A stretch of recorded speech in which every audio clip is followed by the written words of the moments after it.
Selamat malam keluarga Allah. Malam ini kembali kita beribadah. Dari tempat kita masing-masing, kita bisa dihubungkan lewat teknologi yang canggih ini. Bersama-sama memuji Tuhan dalam program kebaktian keluarga. Kiranya program kebaktian keluarga YKB Media Ministry makin luas jangkauannya. Kebaktian keluarga malam ini turut dilayani oleh Meta, Kakak Gilbert, Rinto, dan saya yang akan mewartakan firman Tuhan, Pendeta Santi. Baiklah, mari bersama kita bernyanyi memuji Tuhan, kita masuk rumahnya.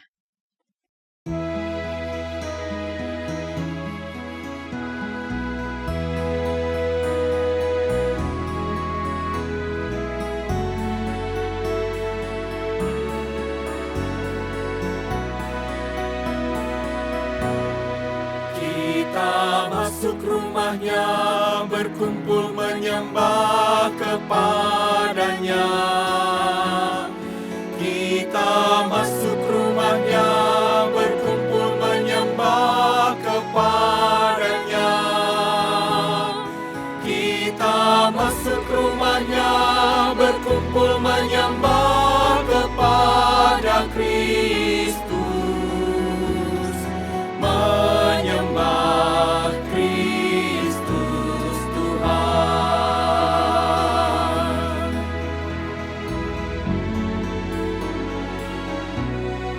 Lupakanlah dirimu, arahkan hatimu kepadanya. Lupakanlah dirimu, arahkan hatimu kepadanya. Lupakanlah dirimu, arahkan hatimu kepada Kristus. Menyembah Kristus Tuhan.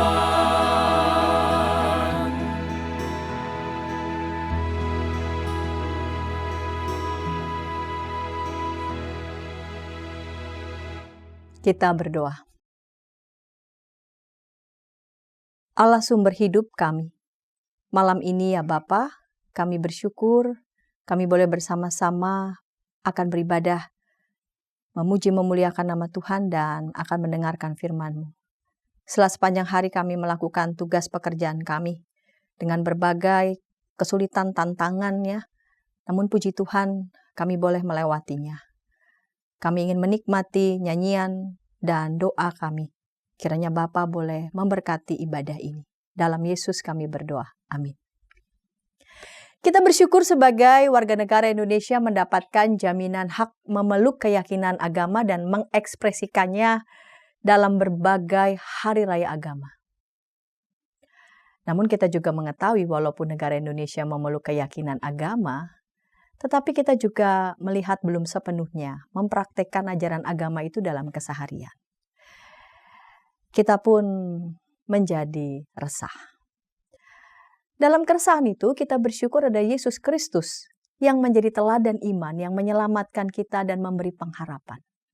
Dalam Dia kita memiliki pengharapan di tengah berbagai situasi yang membuat kita resah dan gelisah.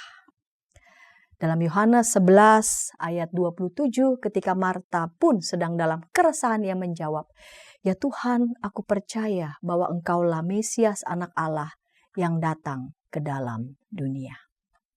Mari bersama sebelum membaca Alkitab dan mendengarkan firman Tuhan, kita bernyanyi Mazmur 130.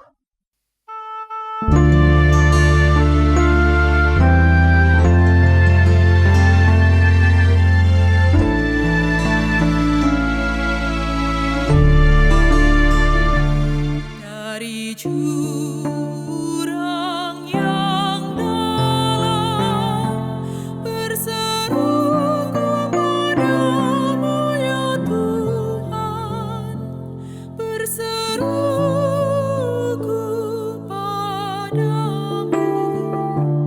Dari jurang yang dalam, dari jurang yang dalam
Aku pun mengharapkan firman-Nya lebih daripada pengawal yang mengharapkan datangnya pagi. Dari jurang yang dalam berseru kepadamu ya Tuhan, berseru kepadamu dari jurang yang dalam. Berharaplah pada Tuhan, hai Israel, sebab padanya ada kasih setia. Banyak Dia lakukan pembebasan, Dia yang kan bebaskan kita dari dosa. Dari jurang yang dalam berseru kepadamu ya Tuhan, berseru kepadamu dari jurang yang dalam. Mari kita berdoa. Alkitab telah kami buka dan kami mau membaca firman-Mu, merenungkannya. Bapa, kiranya berkati kami, ajari kami. Sehingga kami bukan saja mengerti firman Tuhan secara akal kami, namun kami melangkah lebih jauh. Kami menyenangi, kami menyukai, kami mencintai firman Tuhan, dan karena itu kami belajar melakukannya dalam hidup kami. Di dalam Yesus Kristus, firman yang hidup, kami berdoa. Amin. Injil Yohanes pasal 11 ayat 1-45.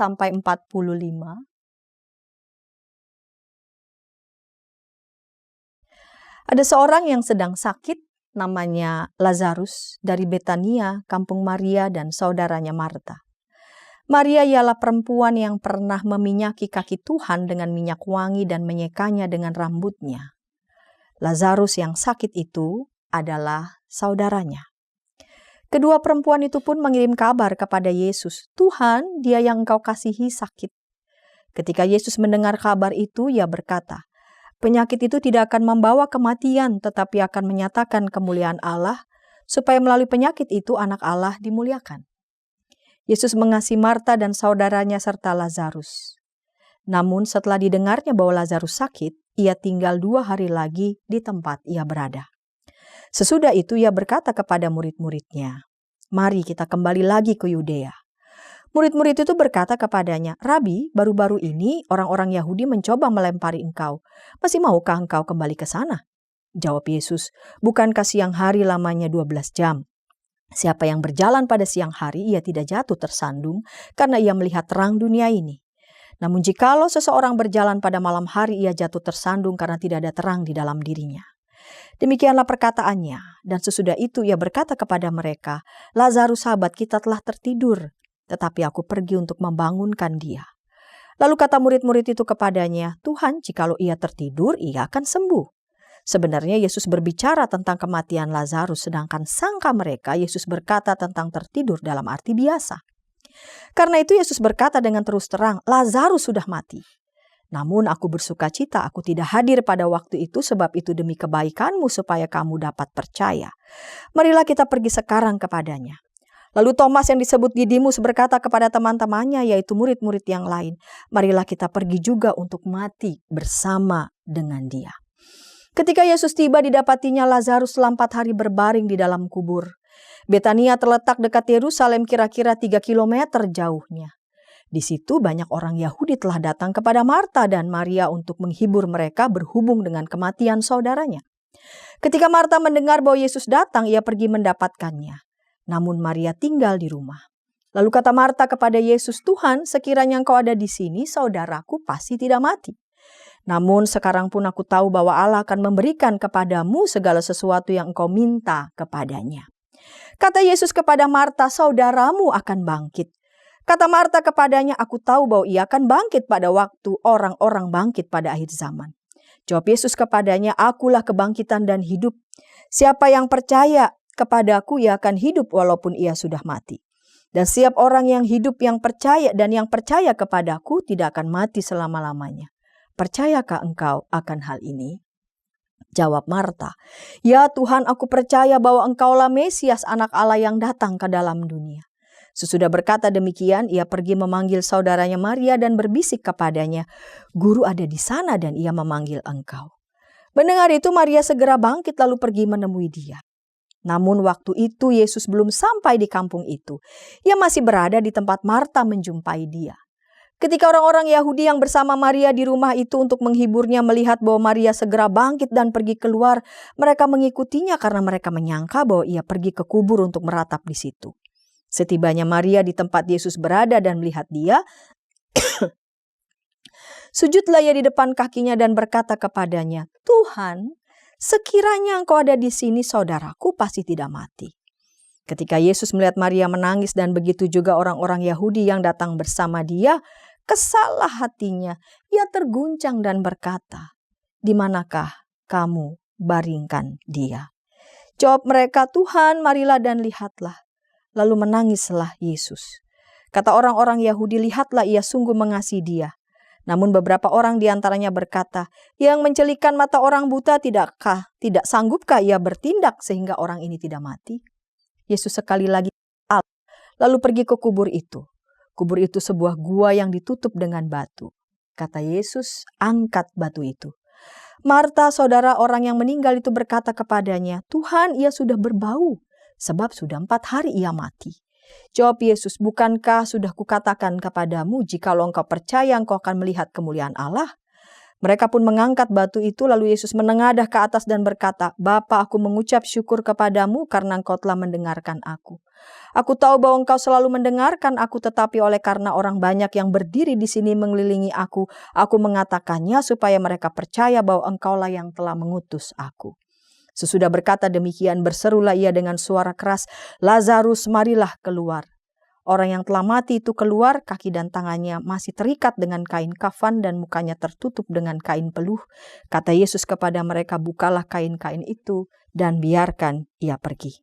Banyak di antara orang-orang Yahudi yang datang melawat Maria dan yang menyaksikan sendiri apa yang telah dibuat Yesus, percaya kepadanya. Pada bagian awal tadi saya mengawali ataupun sedikit menyampaikan realitas kita.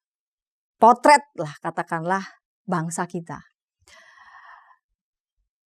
Konstitusi menjamin kita untuk memeluk keyakinan agama, mengekspresikannya dengan berbagai macam hari raya agama. Banyak sekali hari raya keagamaan kita. Banyak hari liburnya juga.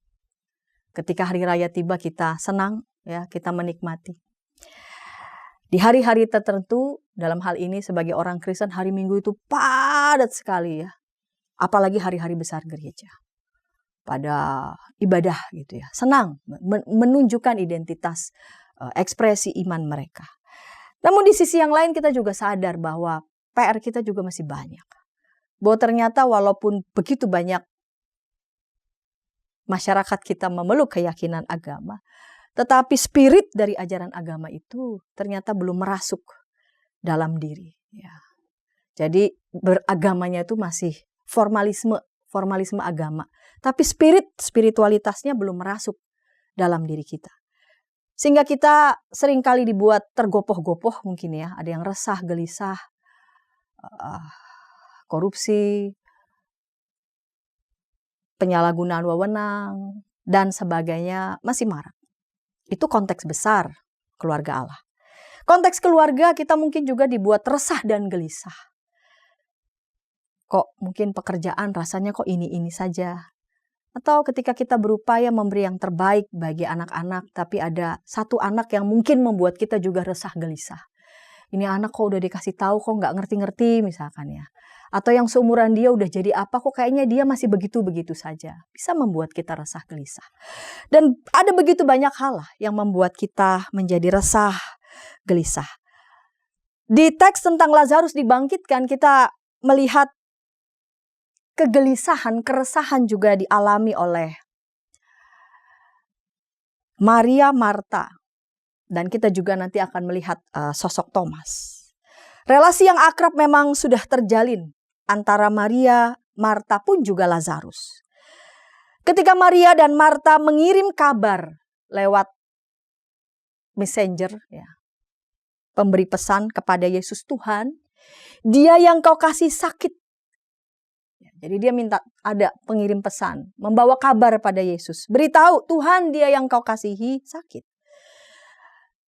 Dalam ungkapan itu kita bisa menangkap, ya, ada permohonan. Mereka berharap bahwa Yesus segera datang dari tempat di mana ia berada ke Betania. Jadi nggak sekedar kasih kabar kan. Tuhan, dia yang kau kasih sakit, udah kasih kabar aja. Tapi dari kabar itu kita bisa menangkap mereka ingin supaya Yesus datang ke Betania. Yang mana jaraknya memang tidak jauh.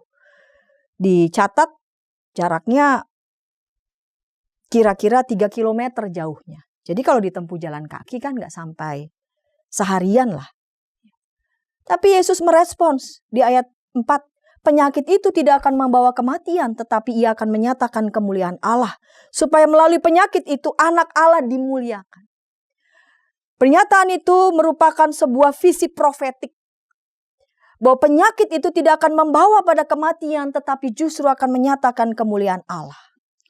Melalui penyakit itu Tuhan akan dimuliakan. Setelah Yesus mengetahui Lazarus sakit, ia tinggal 2 hari lagi di tempat ia berada. Dari ayat ini tampak Yesus menunda kedatangannya melihat Lazarus. Jadi sudah ada yang pengirim pesan kasih tahu dia sedang sakit. Tapi Yesus semacam menunda kedatangannya melihat Lazarus. Beberapa hari kemudian Yesus mengajak murid-murid untuk kembali ke Yudea. Tetapi ternyata murid-murid berkeberatan karena mereka takut dilempari batu oleh orang-orang Yahudi. Ada kisah sebelumnya di pasal 8 ayat 59, pasal 10 ayat 31 ketika Yesus berdialektika, berargumentasi, bahkan tajam argumentasinya dengan beberapa pemuka agama Yahudi, membawa ya Yesus dalam ancaman, bahkan Yesus mau dilempari mati dan dilempari batu sampai mati. Sehingga para murid masih sangat mengingat peristiwa itu. Jadi wajar saja kalau mereka berkeberatan kembali karena mereka takut akan dilempari batu. Yesus adalah terang dunia dan berjalan dalam terang, maka ancaman semacam itu tidak menjadi halangan. Sebab ia tahu bahwa ia telah datang untuk itu. Tetapi selama terang itu belum ada pada para murid, mereka akan takut dan terantuk kakinya. Itu yang hendak dinyatakan Yesus di ayat 7-10. Lalu Yesus mengatakan bahwa Lazarus telah tertidur. Dan itu tidak terlalu dimengerti oleh para murid. Ya, jadi kalau tidur ya biar aja, kan juga sembuh. Ngapain juga harus balik ke Yudea dan kita mesti dilempari batu nanti. Ya kalau tidur ya biar aja nanti sembuh. Lalu kemudian Yesus mengatakan secara eksplisit Lazarus telah mati. Yesus bersuka cita karena melalui kematian itu menjadi kesempatan bagi para murid menjadi percaya. Thomas pun mengajak sesama murid, ya udah, ayo kita pergi. Untuk pergi dan ikut mati bersama Yesus. Nah itu Thomas ya. Thomas nih karakternya logis, penuh berhitung begitu, tidak mudah percaya, tetapi di sisi ini kita melihat loyalitas Yesus pada Thomas pada Yesus, sekalipun ia belum memahami secara utuh sebetulnya. Ya, untuk apa Yesus mengajak mereka kembali melihat Lazarus. Di sisi ini kita belajar loyalitas, ketaatan pada Tuhan, meskipun kita belum sepenuhnya mengerti, memahami apa maksud Tuhan. Tetapi ketekunan ketaatan kepada Tuhan ini tetap penting kita lakukan. 4 hari setelah pemakaman Lazarus, Yesus tiba di Betania. Udah 4 hari. Umat Yahudi beranggapan bahwa nyawa orang mati itu selama 3 hari masih dekat. Ya, jadi mereka meyakini jiwa yang mati itu masih melayang-layang di sekitar jenazah ataupun di sekitar rumah itu. Sehingga setelah lewat 3 hari dianggap jiwanya telah pergi selama-lamanya ke dunia orang mati. Di hari keempat mayat pun sudah mulai mengalami pembusukan. Penundaan Yesus ke Betania mempersiapkan sebuah situasi yang mustahil. Di tengah situasi yang mustahil, Allah justru melakukan intervensi atas kematian dan itu akan menjadi bukti nyata di tengah masyarakat. Penundaan yang bersifat ilahi itu mempersiapkan kita melihat karya besar Allah dalam hidup kita. Namun di sisi yang lain sebagai manusia, kita memang belum bisa sepenuhnya bersabar. Ekspresi Marta juga menjadi potret nih bagi ekspresi kita. Ya, jadi ketika Marta mengetahui bahwa ternyata Yesus datang, di ayat 21 Marta ngomong begini, "Tuhan, sekiranya Engkau ada di sini, saudaraku pasti tidak mati." Jadi ada rasa apa? Ada rasa sesal. Jadi sekalipun ada rasa sesal, tapi dia tetap mengatakan Tuhan, ya Tuhan. Tapi di sisi yang lain ada rasa sesal. Coba kalau datangnya dari kemarin-kemarin, ini nggak akan mati Lazarus. Tuhan, kenapa baru datangnya sekarang? Di tengah situasi seperti itu, Marta tetap memiliki keyakinan pada Yesus. Bahwa apapun yang Yesus minta kepada Allah pasti dikabulkan di ayat 22. Sekalipun ada rasa sesal, tetapi rasa sesalnya itu bergandengan dengan. Di sisi ini kita belajar. Di tengah resah, gelisah, cemas sebagai umat Tuhan berhadapan dengan situasi itu, sekalipun rasanya menyesakan tetapi iman percaya kita tetap kepada Allah. Yesus merespons di ayat 23 dan Marta meyakini bahwa Lazarus akan bangkit pada akhir zaman. Ya, jadi berarti Marta ini dari percaya ya pada tradisi Farisi yang percaya akan kebangkitan orang mati. Yesus mengatakan bukan nanti bangkitnya, bukan pada akhir zaman bangkitnya, tetapi akulah kebangkitan dan hidup. Yesus menegaskan akulah kebangkitan dan hidup. Dan Marta percaya pun dalam situasi yang sebetulnya dia nggak ngerti-ngerti banget. Tapi dia memilih untuk percaya. Ya Tuhan, aku percaya bahwa Engkaulah Mesias, anak Allah yang datang ke dalam dunia. Ayat 27. Tadi kita belajar dari Thomas, belajar dari Marta. Sekarang kita bercermin dari Maria. Ekspresi Maria lewat gestur ketika dia mendengar bahwa Yesus datang. Dia tersungkur di depan kaki Yesus. Gelisah, cemas. Walaupun ungkapannya juga sama. Coba kalau datangnya dari tadi kira-kira ya. Dia tidak akan mati.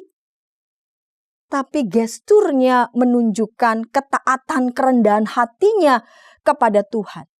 Kepercayaan kerendahan hati walaupun dalam dirinya juga diliputi rasa sesal. Namun dalam suasana hatinya yang sedang gelisah bahkan terguncang, dia tetap menunjukkan kerendahan hati. Sebab yang rendah hatilah yang dapat melihat tindakan besar Allah dalam kehidupannya. Tangisan Maria bukan sekedar meneteskan air mata, tes. Tetapi tangisan itu seperti ratapan. Mungkin di antara kawan pernah ada yang melihat menangisnya sampai meratap. Terguncang sedemikian. Karena duka cita yang mendalam. Yesus pun juga menangis. Tangisan Yesus adalah sebuah gerakan ia ingin juga melakukan sesuatu. Air mata kita ternyata menggerakkan Tuhan, menggerakkan hati Allah dalam Yesus, ingin melakukan sesuatu, menunjukkan solidaritasnya kepada yang Ia kasihi. Ada kesedihan Yesus pada orang-orang yang dekat dengannya. Di sisi yang lain, Yesus di sini tampak kesal hatinya dan terguncang. Jadi ada rasa sedih mendalam, ingin melakukan sesuatu, tapi di sisi yang lain juga ada rasa kesal lebih ke Ini kan orang-orang yang sudah dekat denganku, tapi kok masih belum kunjung-kunjung percaya. Kita melihat orang-orang di sekitar. Nah, nanti kita saling memotret nih. Memotret diri ketika kita berhadapan dengan situasi yang bikin kita gelisah, cemas, bahkan terguncang. Kita lebih mirip-mirip kemana nih? Orang-orang di sekitar ada yang mengatakan, wah betapa ia mengasihi Lazarus. Tapi di sisi yang lain ada yang ngenyek.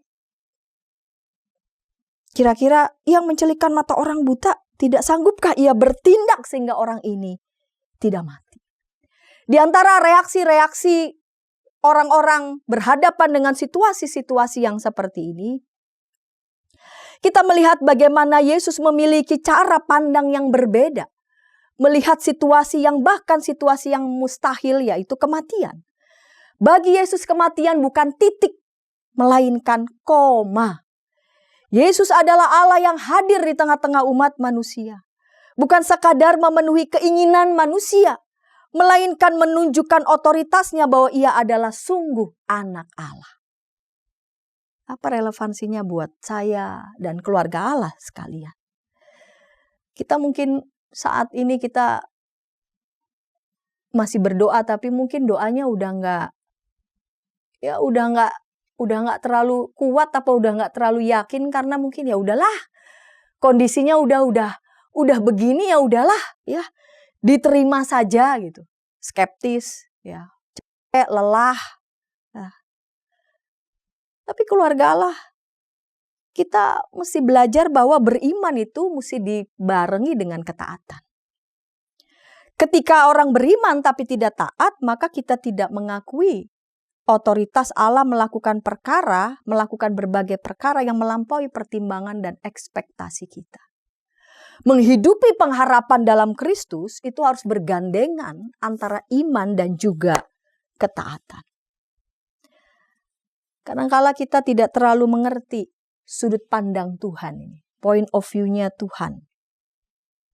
Ketika melihat sebuah hal, sebuah realitas, sebuah peristiwa. Kita selalu ingin yang kita butuhkan itu cepat, segera direspon saat ini juga. Nggak boleh tunggu besok. Ya, kalau kita ke restoran juga, mau pesan apa, Bu, Pak, pesan ini, pesan ini, pesan ini. Ada lagi yang terakhir, jangan pakai lama. Itu pesan terakhirnya. Jangan pakai lama ya. Oh ya. Semuanya mesti serba cepat. Ya.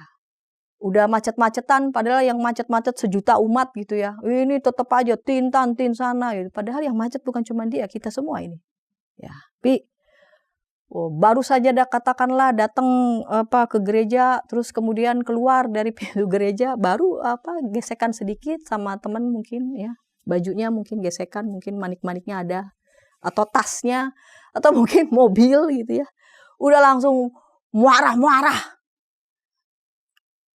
Itu mungkin endapan dari beberapa hal yang ya sedang membuat dia gelisah dan dia belum olah sedemikian rupa bersama dengan Tuhan. Ya, kudunya mesti sekarang diresponnya, kudunya mesti nggak bisa begitu dong realitasnya. Nggak sesuai dengan keinginan saya. Pengalaman penderitaan bahkan dapat menjadi media, sarana bagi untuk kuasa Allah dinyatakan bagi kita.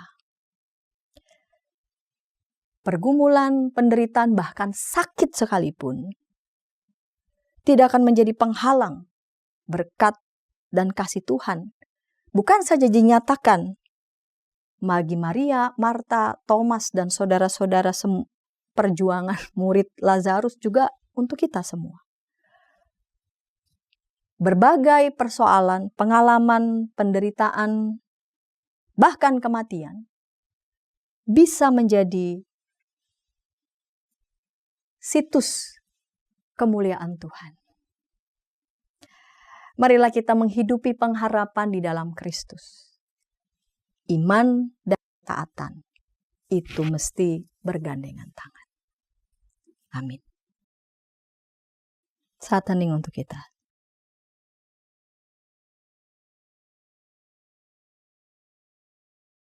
Bila ada di antara anggota keluarga Allah yang ingin didoakan, sila menghubungi kami di nomor 0812 8188 9191. Tim doa kami akan mendoakan saudara. Mari kita berdoa.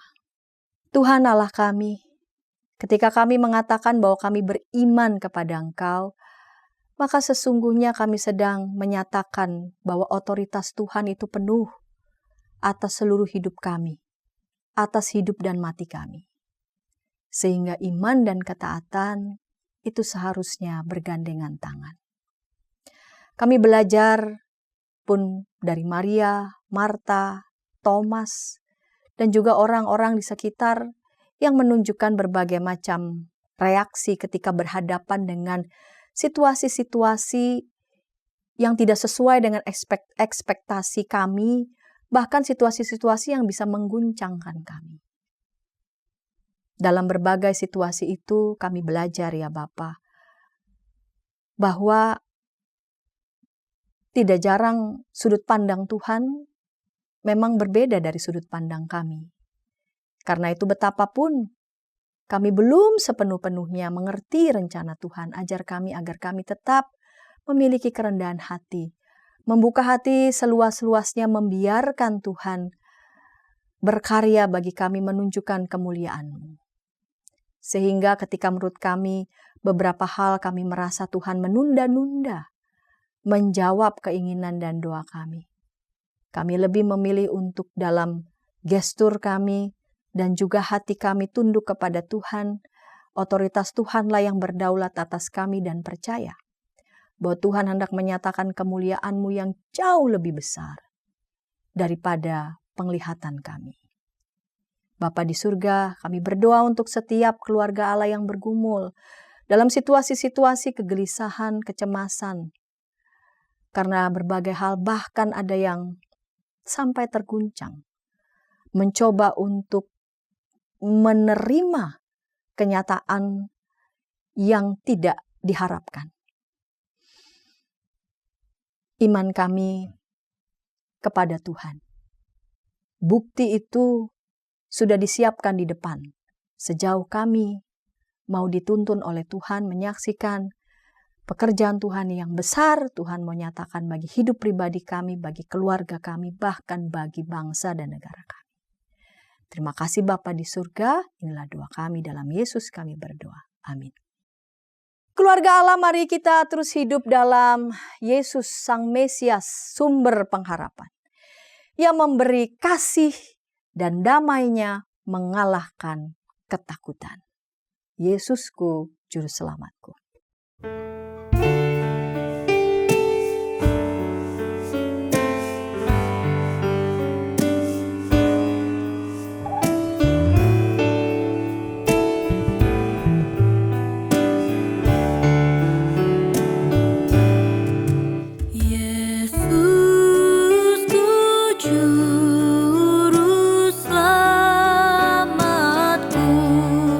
Tuhanku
langkah ku tempuh, ku toleh Tuhanku.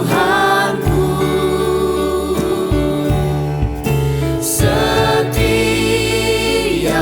hasratku geluh, ku tanya Tuhanku. Ke dalam kasih penebus, ku berserah selalu. Tiada lagi takutku, walau hidup penuh seteru.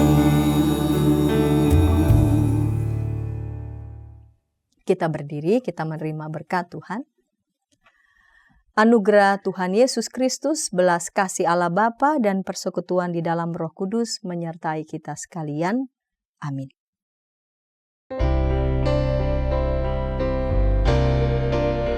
Terima kasih ya Allah Bapa, terima kasih ya Yesus Kristus Tuhan, terima kasih ya Roh Kudus, Allah Trinitas Maha Kudus. Amin.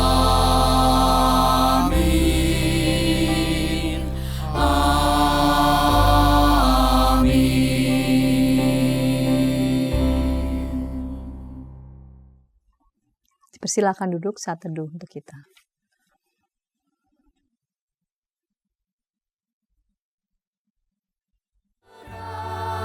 Seteru